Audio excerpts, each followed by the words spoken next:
when I was 4 or 5 or 6, I started having experiences with Babaji, mostly out of my body, but in my dreams, and just protecting me and taking care of me, taking away my fears. He said to me once, "Give me your fears," which is nice for a 5-year-old. And he always appeared in the old Haidakhan Baba form.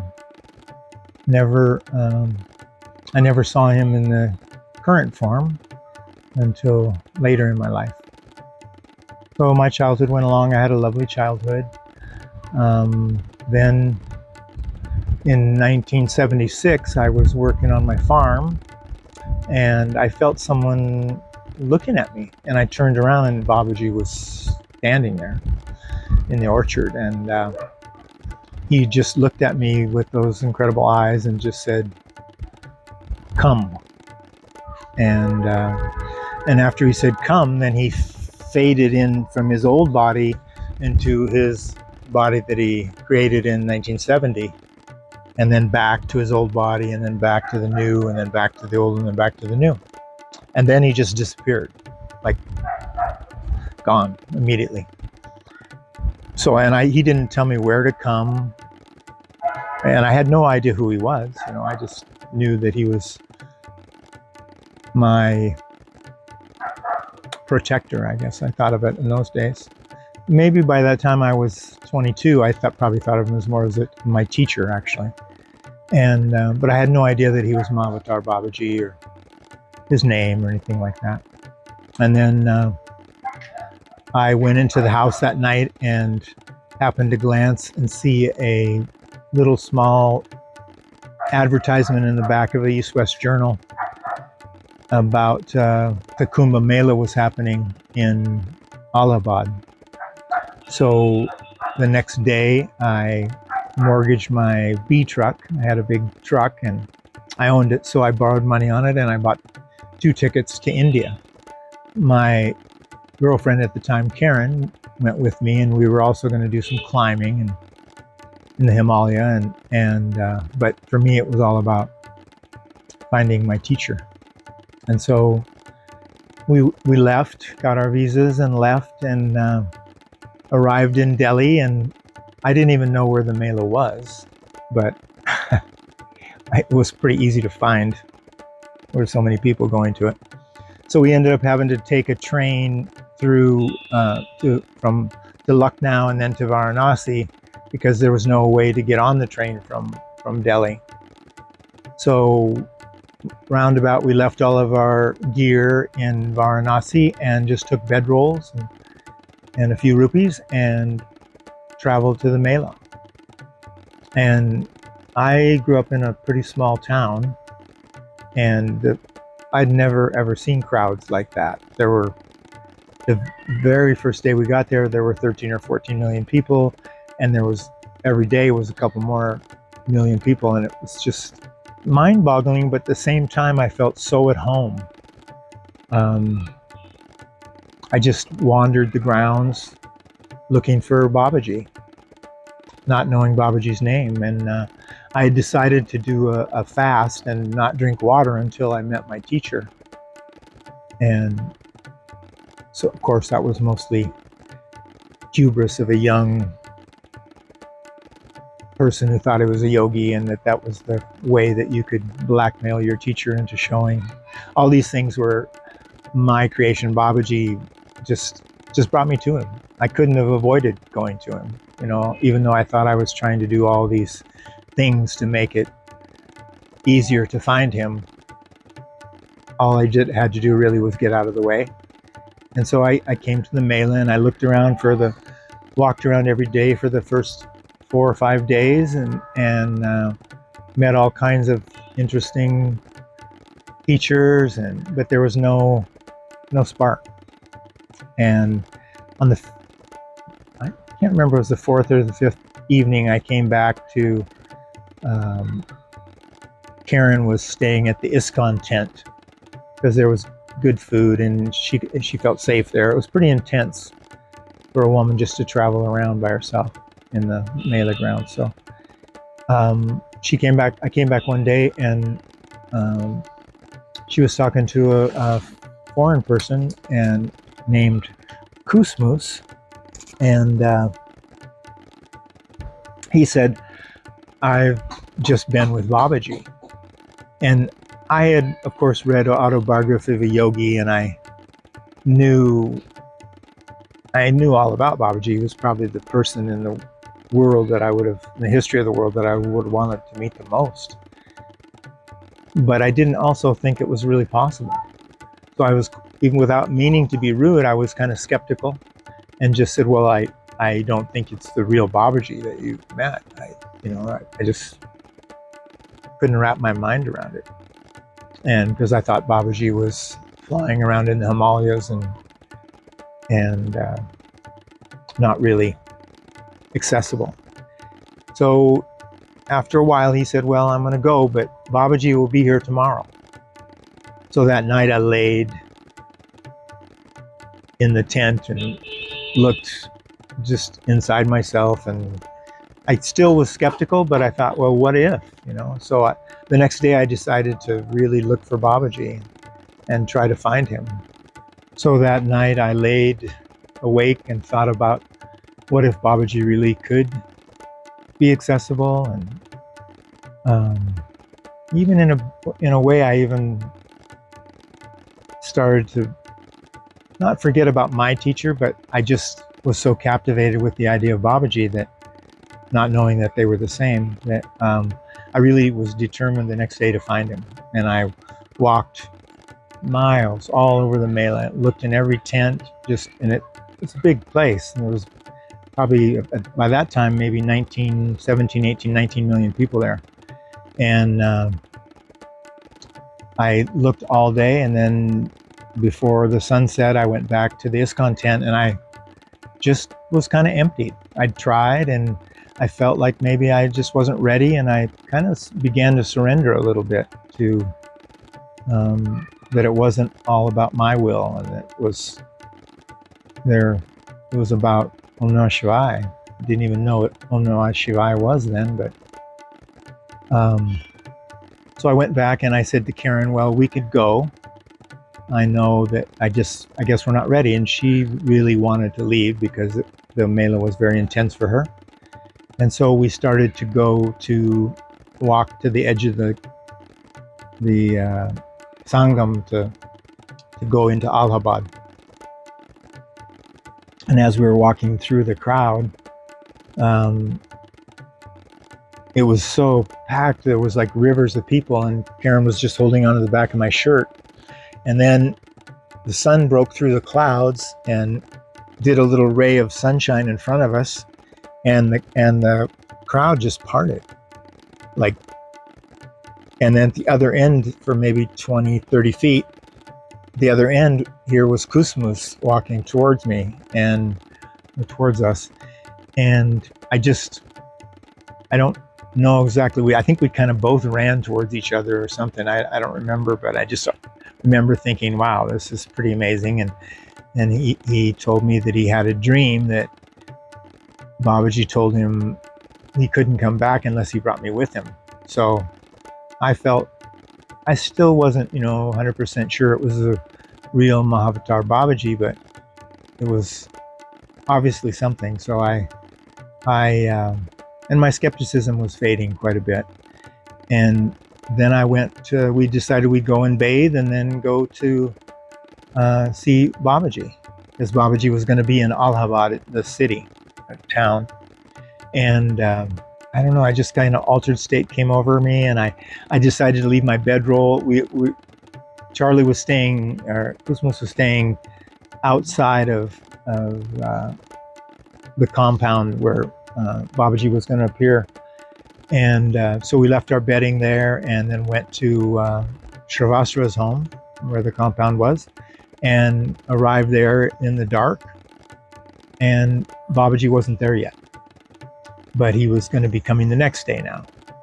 And so we were talking, and Shrivastava was a little bit irritated that Kusmus wasn't staying there because Babaji had told him to take care of him. And so they were kind of arguing, and I was feeling like, well, I don't know.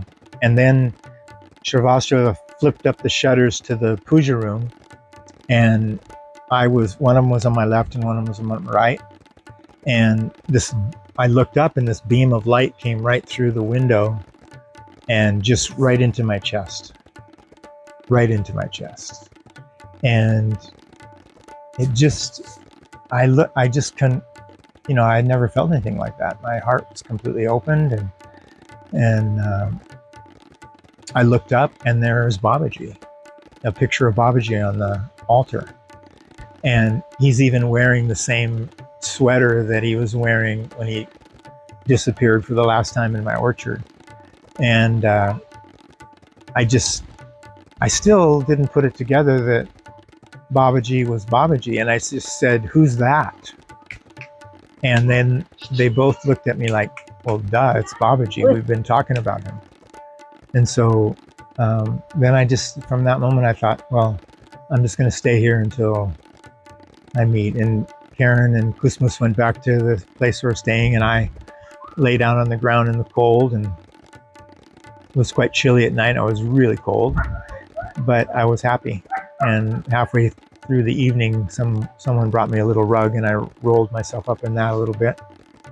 And the next morning I was awake and hoping to see Babaji, and we all sat down around I guess it was they were probably serving tea and water and maybe some biscuits or something for breakfast, and they wanted me to join them, and I did. But of course I wasn't eating, so they were curious why I wouldn't eat. And then I told them, well, I'd taken a vow to meet my teacher, and they were fine. We sat down, and then after a little while, a man sitting next to me, a really lovely human, said, "Well, haven't you already met Babaji?" And I think that was the moment where I truly surrendered, just to letting it happen. And I said yes, and you're right. And I reached down to grab a cup of water that they'd set in front of me. And as soon as it touched my lips, Babaji came through the gate. And the gate was, maybe 50, 100 feet away, something like that. And he just walked straight over to me and just said, "You come." And I said, "Yes." And then we went, and Baba sat on a san in a tent, and we did kirtan, and it was all really new to me. I didn't really know much about Indian culture. And so we sat down, and then Babaji called me up and said, "You Mundan." And I said, "Okay." But I didn't know what a Mundan was, so I went and just sat back down.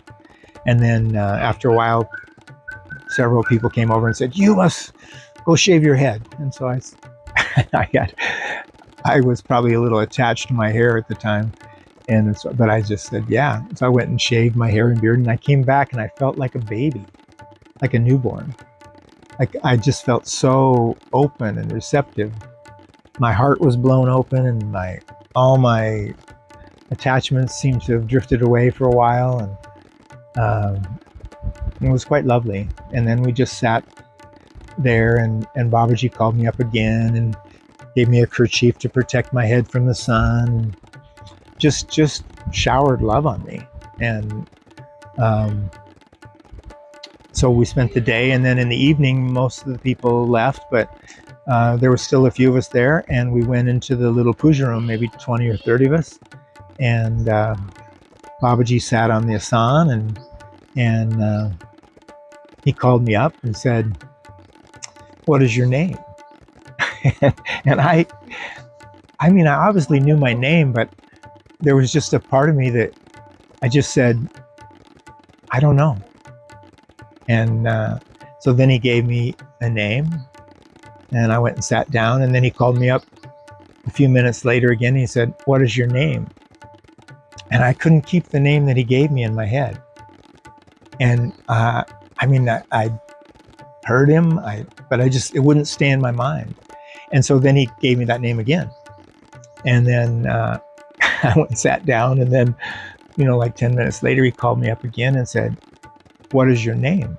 And still I couldn't keep the name in my mind. And so I just said, "I don't know. I'm sorry, Babaji, I don't know my name." And then he smiled and he gave me another name, that first name that he gave me there, that I've never shared the original name he gave me, but the name that he gave me when I couldn't remember myself was Hiramal. And I had that name for several years until later he changed it to Hiraman. But it was just being showered with love. And so then I spent the next few days with him at the Mela. We had a tent set up there, and he would come during the day, and it was just pure magic, as anybody who's spent any time with Babaji knows, it's pretty special. And then the night before the Mela was ending was this most auspicious night to bathe, and it was like, I don't know what time, but it was well after dark, and probably right after midnight, I guess, maybe, I'm not sure. But as we were sitting there, we were all planning on going down to the Ganga and bathing with Babaji. But as we were sitting there, everybody started to go kind of in a daze or like a trance, and just were still singing, but it just was kind of dropping from their lips and their vacant gazes. And then I was in the back, and I looked up towards the front, and Babaji was getting up with Muniraj and Shastraji and Dr. Rao and a few others, and going to go leave. And everybody else just didn't notice it and sat there. So I just got up, and even though I was brand new, I just got up and went with him. And then I got to bathe with Babaji that evening. It was like carrying in the padukas, or when it's a surprise, It was just really special. And then the next day, Babaji was leaving in a car, and he called me up to him before he got into the car, and said, "You come Haidakhan?" And I said, "Yeah." And I told him that we'd left our climbing gear in Varanasi, but that I didn't care. I would just leave it if he thought I should just come right away. And he said, "No," like, that was kind of foolish of me. And he just said, "No, just go get it and then come." And just before he got in the car, he just reached out with the back of his fingers and just tapped me on the chest, right? And it was like the beam of light again, in a different way, but everything just kind of opened up again, and I started to hear Om Namah Shivaya in people's voices and all the background sounds, and the light seemed different, and everything seemed to be like I knew exactly which step I should take, and it just everything was just clear, and I started to remember who I was. And then the name came back to me that Babaji had tried to give me 3 times, and then it just grew from there. And that state lasted for about 3 days. And everyone was trying to leave. The Mela was over, and there were millions of people. And we went to the train station, and it was like a madhouse, like I don't know, maybe there were 1 million people there. It was just unbelievable crowd, and you couldn't even get close to the station. It was just like, and so then we went to several bus stations, and the same thing, no buses, everything was full. So we ended up staying again that night, and the next day we were walking in the town, and Kusmus ran into a friend that he was involved with in the ISKCON temple, and they talked, and this person was going through a troubled time, and I knew if I said one thing to him that it would help, and so I just said it, and then as soon as that happened, I knew we could go. Like I knew, okay, now the reason we've been delayed is over. And within within maybe a minute of that realization, someone pranamed to me and gestured me to follow, and so I did, and we went down some alleys and corners and stuff, and then we got to a little square, and there was a bus running, filled with people, but the front seat, which held 3 people, was empty. And the man gestured for me to come in, and I said, "Well, wait, I'll get my friends," because I didn't speak any Hindi at all or understand it really, and I went back and got Kusmus and Karen, and we grabbed our bag and left. Followed down, we got on the bus, he shut the door, and off we drove. And we were driving for 10 or 15 minutes, and then Kusmus looked at me and said, "You did ask where we were going, didn't you?" And I said, "No, I didn't think about it." And of course we were going to Varanasi. And we arrived in Varanasi, and then the story just continued, and came to Haidakhan and fell in love with it here. This is my favorite place in the universe, right here. I was fortunate enough to sit with Baba Ji at the fire every morning, and oftentimes just the 2 of us. And I was in Washington State, and the night before we got the call, Baba Ji came to me in a dream, and a dream that I woke up in, and so I don't know what we call him, a dream or an out-of-body experience, or a little bit of both. And he said that he was going, he was leaving his body, and I just grabbed his feet and said no, even though he had told me the year before in 1983 that his body was no good anymore and he would be leaving soon. But you can know something in your head, but in your heart it goes right. You're like a child again, and you just want to hold on.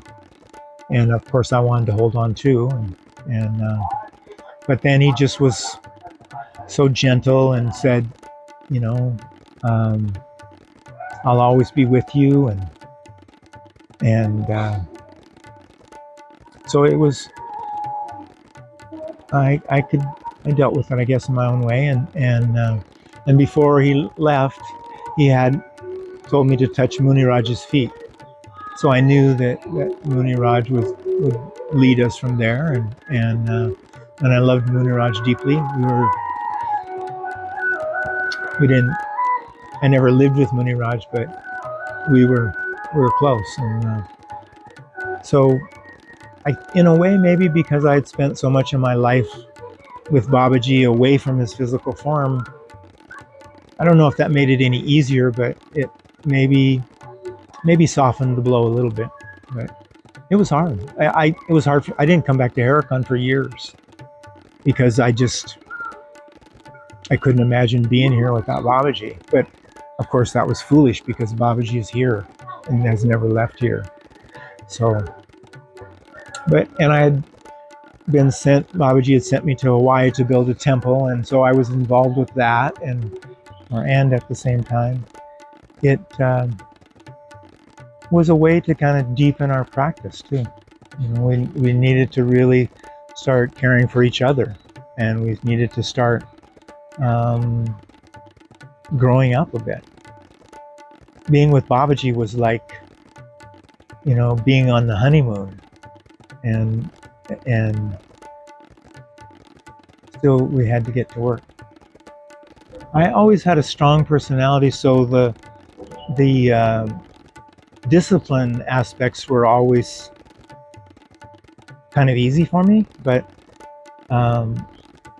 like all of us, I needed to find really love, and so to me, the love is in all of Babaji's teachings, and it's in the truth. It's in, when we say love, truth, simplicity, and service to all of life, it's love permeates all those. And so I think Baba's message was love, and he gave us tools to bring that out in ourselves. He gave us the japa, and he gave us karma yoga, and he gave us devotion, and really it's about the love for me. And I know all of us have different ways that Baba teaches us, and we resonate with different aspects of Baba. But for me, love is what. And I always loved the fire. From the second day in Hiramal, I started to do fire ceremonies with Babaji. Just quiet. Baba didn't speak. He just did the offerings. Often the two of us, and it was just, this place is so beautiful. And it was just magical. And so I just think that all the tools he gives us, we each will find the ones that we resonate the most with and become better parts of ourselves. Also, I think to not be afraid of ourselves, to be the best that we can be, and we're all so much more capable than we ever allow ourselves to be. And to Babaji's teachings over and over for me were just be your better self. And I when I see young people coming and people that have never physically met Babaji, it's inspiring to me, because I think, it's easy for Baba's form was so incredible. It's so easy to fall just to feel love. But to feel love without that is, I think I'd encourage newer people to just embrace that and not worry so much about the old stories, but to each make their own story and each make their own personal relationship with Babaji. And we can all learn from the past, and there's no sense reinventing the wheel. And at the same time, all of our relationships with Babaji are individual. All of them are different. All of them are equally to cherish. And so find your own way, find your own path with Babaji, and embrace it. Well, I think the message again would just be to be true to your real self. Babaji would often say that he wanted us to become human. And so we want to develop our humanity. And part of that is, all of that is love and truth and simplicity and service to all of life. Not just our fellow humans, but all of life, and to the earth itself. Now we have more of a consciousness about taking care of the earth, because we haven't done a very good job with that. And so hopefully we can grow in that way too, and really start to cherish life, because life is, we don't know how special life is. Maybe, there's life in the universe, but maybe there's no other world like this. Maybe we are in a rare situation, and maybe not. But either way, we should cherish life and cherish ourselves too. Sometimes we're so hard on ourselves that we hold ourselves back. And then sometimes we have too much ego and we got to laugh at ourselves. So just finding the balance. Love. It's all about love.